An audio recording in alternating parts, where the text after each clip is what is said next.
राम राम जी, सभी भाई बहनों को राम राम। मैं हूं बाबा रामदास और आप देख रहे हैं स्लो जिंदगी और बाबा की खरी खोटी।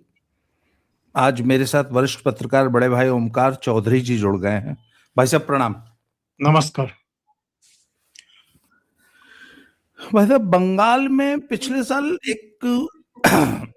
एक उन्मादी भीड़ ने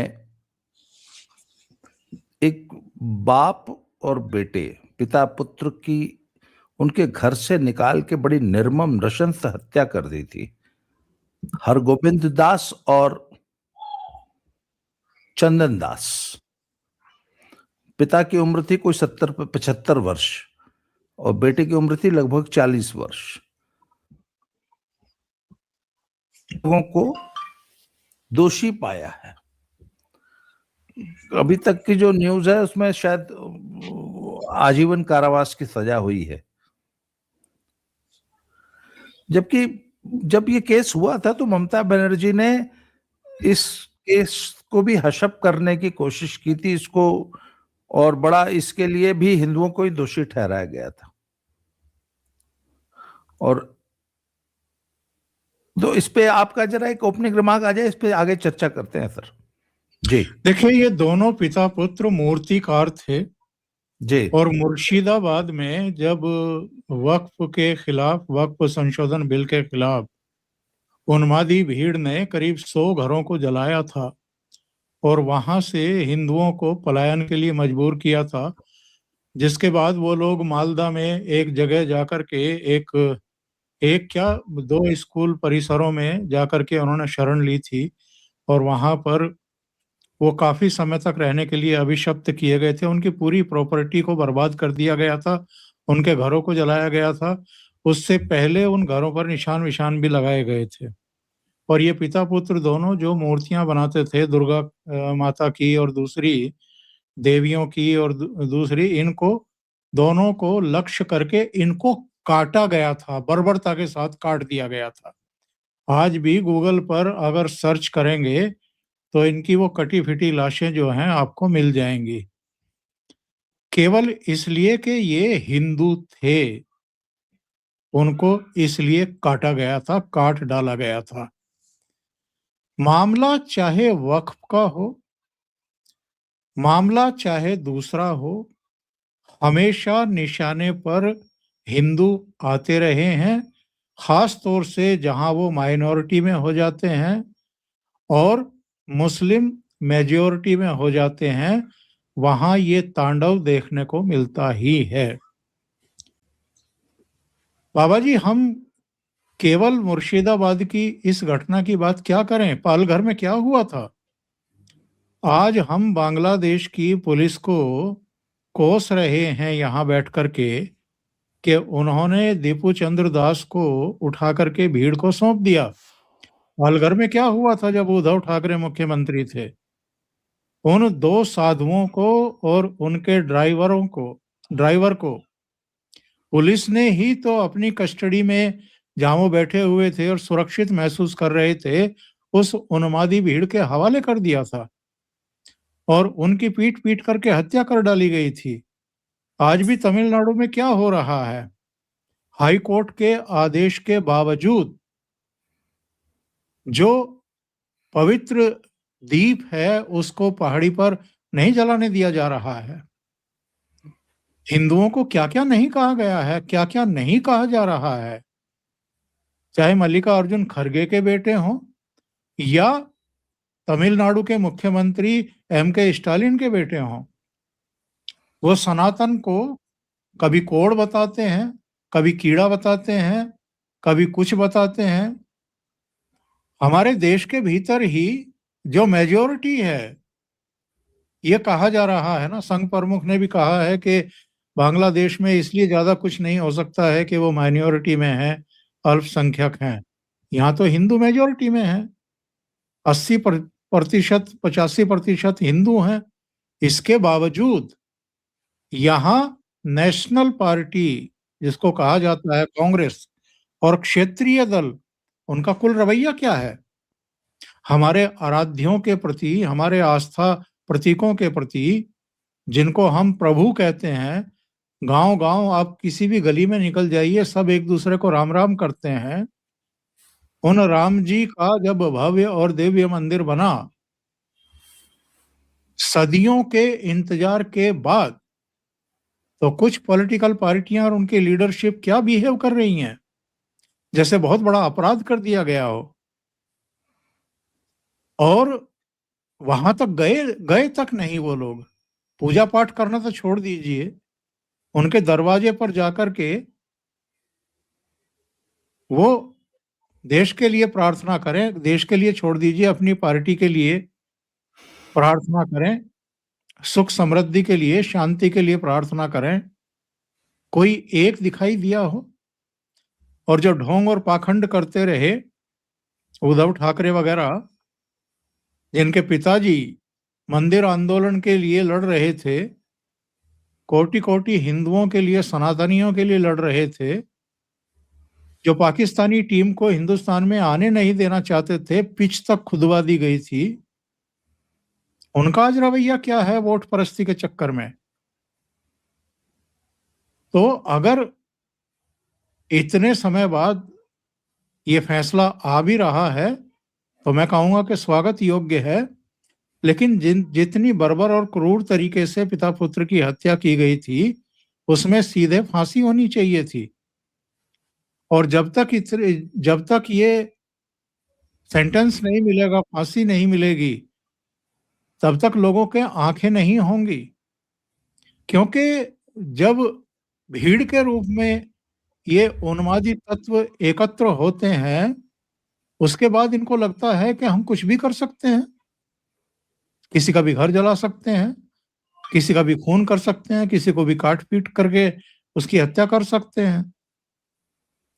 और कई बार भीड़ का फायदा उठाया है ऐसे तत्वों ने, क्योंकि अतीत में ऐसी अनेक घटनाएं जिनके हम साक्षी हैं, जो हमारी याद में हुई हैं।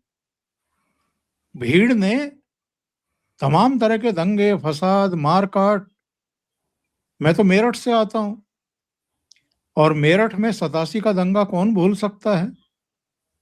पेड़ भी जल रहे थे, हरे पेड़ भी जल रहे थे।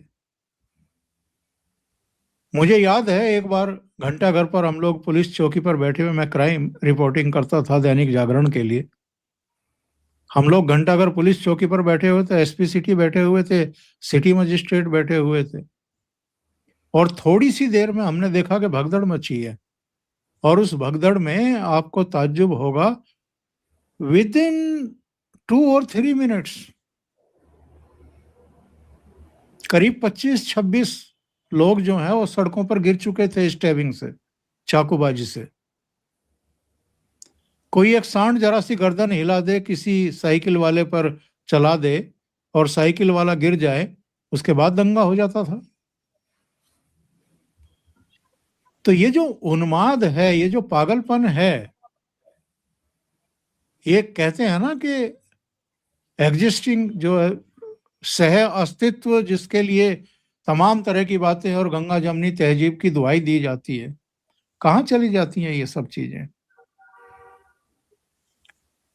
तो ये तो अब जाकर के नियंत्रण हुआ है, वरना मेरठ है, मुरादाबाद है, सहारनपुर है, मुजफ्फरनगर है, अलीगढ़ है, इवन लखनऊ तक में किस किस शहर का नाम गिनाए उत्तर प्रदेश में जहां दंगे नहीं होते थे और बहाना कुछ भी होता था। तो जो मुर्शिदाबाद में हुआ था और कोलकाता में भी करने की कोशिश की गई थी, ये उन्मादी भीड़ तो कलकत्ता में भी कई दिन तक जुटी थी उस समय। लेकिन कलकत्ता चूंकि पश्चिम बंगाल की राजधानी भी है, तो वहां अगर इस तरह का उपद्रव होता, इस तरह की अराजकता और कत्लो गारत होता, तो ममता बनर्जी को और लेने के देने पड़ते, और ज्यादा उनको कटघरे में खड़ा किया जाता। लेकिन आप देखिए ना कि इस तरह की घटनाओं के बाद भी इस देश में कुछ ऐसे बेशर्म लोग हैं जो या तो चुप्पी साध जाते हैं, या इसको दूसरा एंगल देने की कोशिश करते हैं।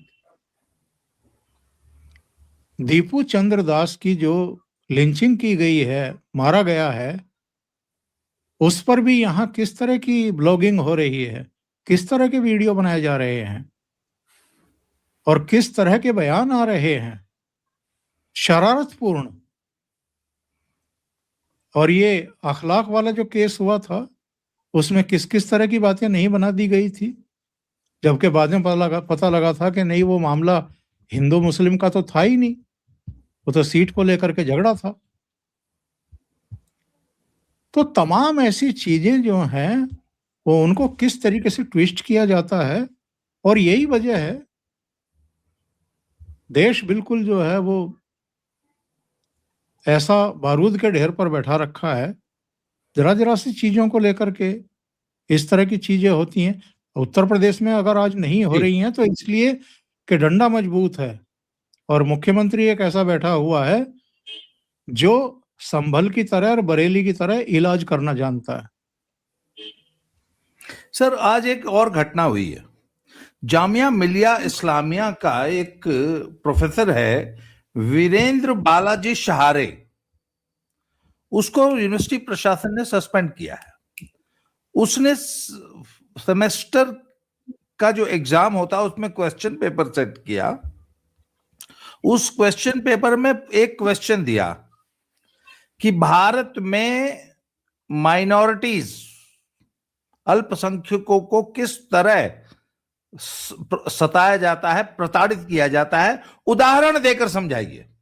ये सीधे सीधे प्रश्न था। उसने ये नहीं पूछा कि क्या माइनॉरिटीज को सताया जाता है, ऐसा कुछ नहीं, सीधे पूछ लिया कैसे सताया जाता है, उदाहरण देके समझाइए। नाम है था वीरेंद्र बालाजी सहारे। मतलब वो एक दिल्ली जामिया मिलिया यूनिवर्सिटी में बैठ के ये नैरेटिव सेट कर रहा है, जबकि हिंदू है ये व्यक्ति, एक वामपंथी हिंदू है। अच्छा, तब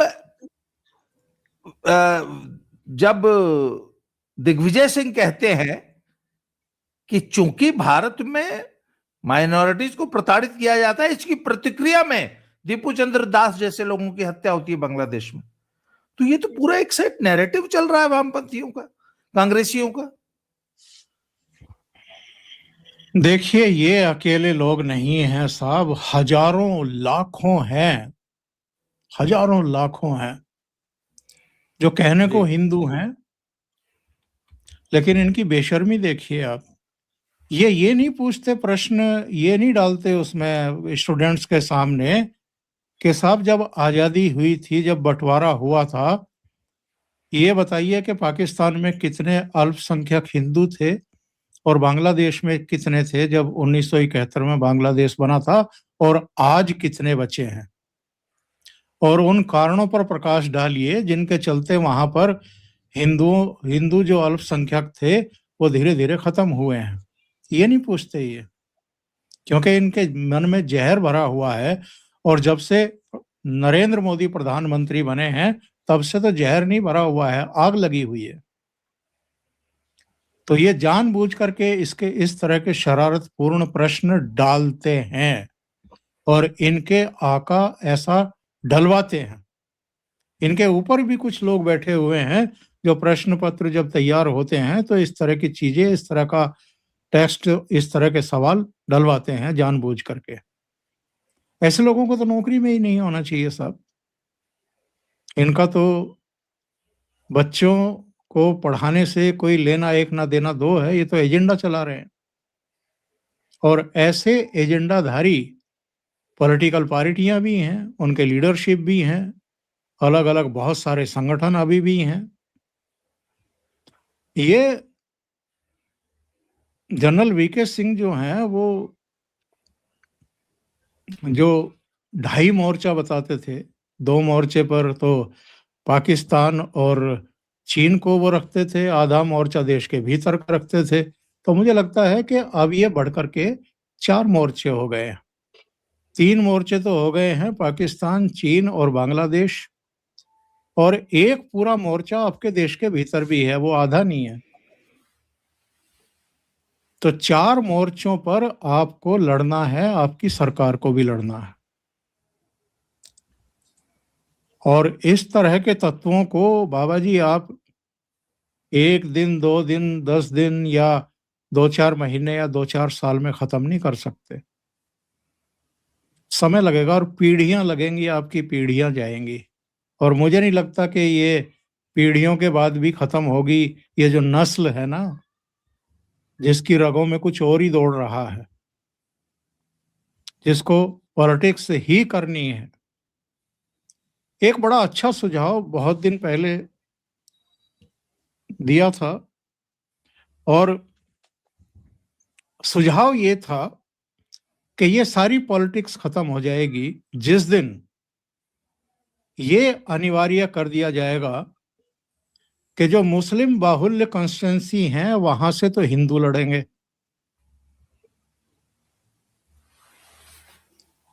और जो हिंदू बाहुल्य कॉन्स्टिट्यूंसी हैं वहां से मुसलमान लड़ें।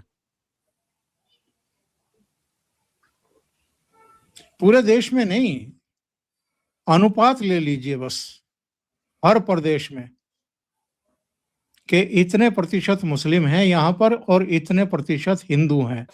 उसी अनुपात में प्रत्याशी तय हो जाए कि मुसलमानों के तो इतने प्रत्याशी लड़ेंगे इस प्रदेश में और हिंदुओं के इतने लड़ेंगे। उसके बाद देखना आप ये कैसे पूरी पॉलिटिक्स बदलती है। जिनको मुसलमान क्षेत्रों में लड़ना है, बाहुल्य क्षेत्रों में लड़ना है, वहां हिंदू, और जिनको हिंदू इलाकों से सीट निकालनी है वहां पर मुसलमान।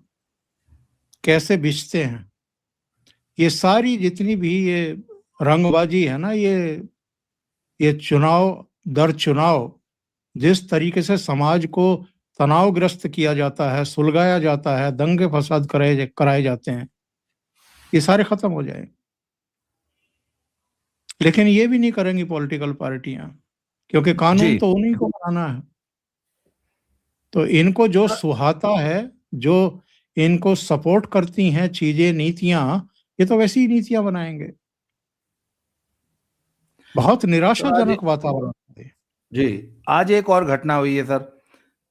मुनव्वर राणा, मरहूम शायर मुनव्वर राणा की बेटी है सुमैया राणा, और राष्ट्रीय प्रवक्ता हैं समाजवादी पार्टी के। वो आज बड़ा रोते कलपते हुए, आंसू टसुए बहा रही थी, अपने अब्बू को भी याद कर रही थी कि हाय, योगी जी की सरकार मेरे ऊपर अत्याचार कर रही है। मामला यह है कि इन्होंने, जब नीतीश बाबू ने उस डॉक्टर का हिजाब जो है नीचे सरका दिया कि मैं किसको अपॉइंटमेंट लेटर दे रहा हूं, मुझे पता तो लगना चाहिए, तो इन्होंने बहुत हाय तौबा मचाई सर। बहुत, मतलब इस्लाम खतरे में आ गया था।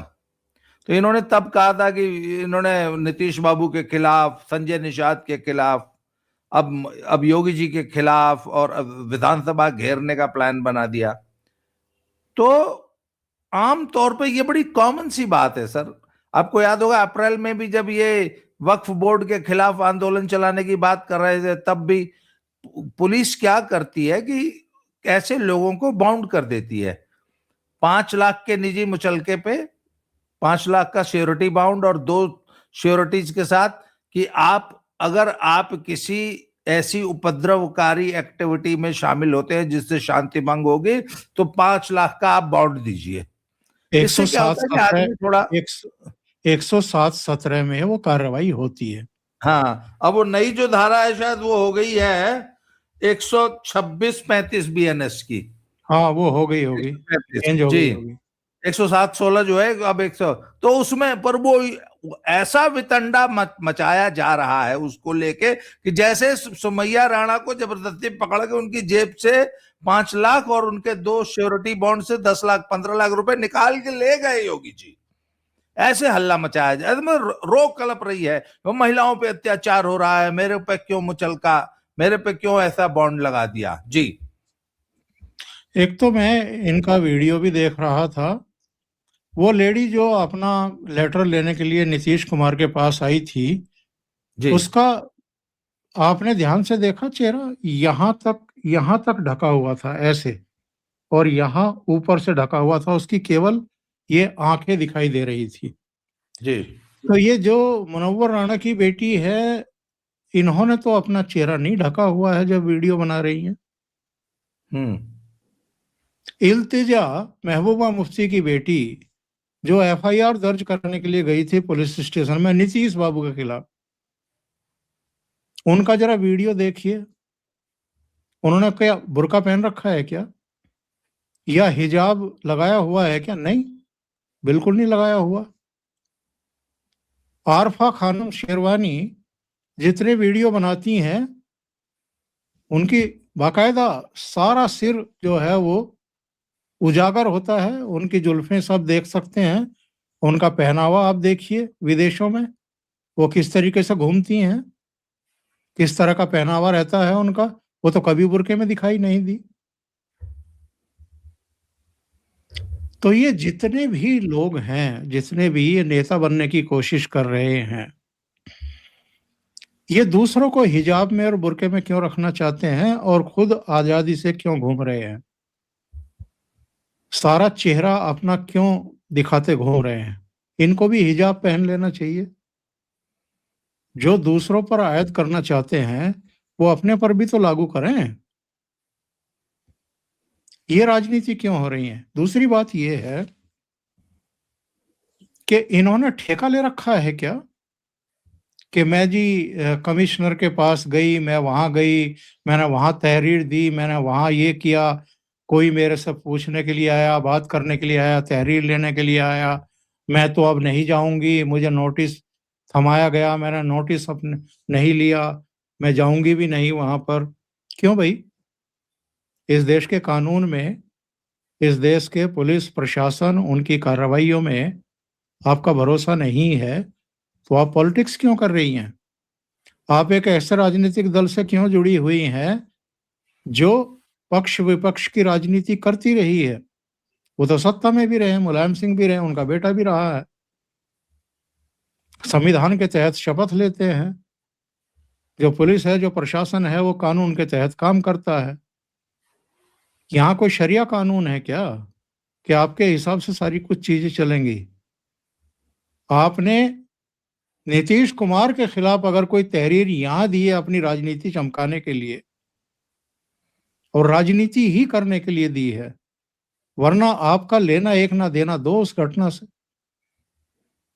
वो लड़की उसके परिवार वाले करें अगर कोई कार्रवाई करनी है तो,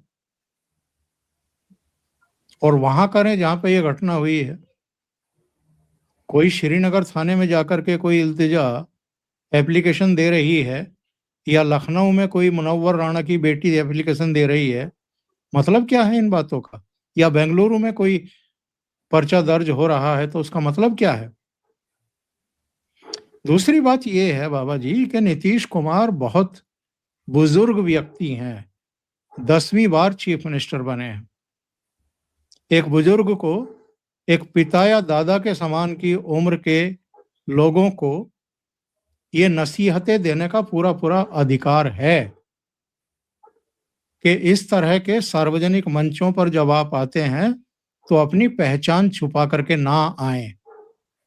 कम से कम इतनी बेसिक समझ होनी चाहिए ऐसे लोगों को। दूसरी बात यह है कि अगर आप मेडिकल क्षेत्र में आ रही हैं तो जब आप मरीज का इलाज करने के लिए जाएंगी तो हिजाब में जाएंगी क्या? या आगे जाकर के आपको ऑपरेशन करना पड़ गया, कोई शल्य चिकित्सा करनी पड़ गई, ऐसे ही जाएंगी क्या? पहली बात यह कि आपको इस क्षेत्र में आना नहीं चाहिए। अगर आपको हिजाब अपने चेहरे पर रख करके सेवा करने का आपका मन है, आपको नहीं आना चाहिए। दूसरी बात यह है कि एक बुजुर्ग जो केवल आपको नसीहत देने के लिए ये कह रहा है कि इसको हटाइए, वो तो आपको बहुत बुरा लग रहा है। लेकिन जब हलाला होता है मुस्लिम स्त्रियों के साथ या उस तरह की कार्रवाइयां होती हैं, उस पर आप लोग कोई एफआईआर दर्ज नहीं कराती, वहां आपको कोई शर्मिंदगी नहीं है। हलाला किसी का हिजाब हटाने से बड़ा गुनाह है या वो है ही नहीं, गुनाह ही नहीं है?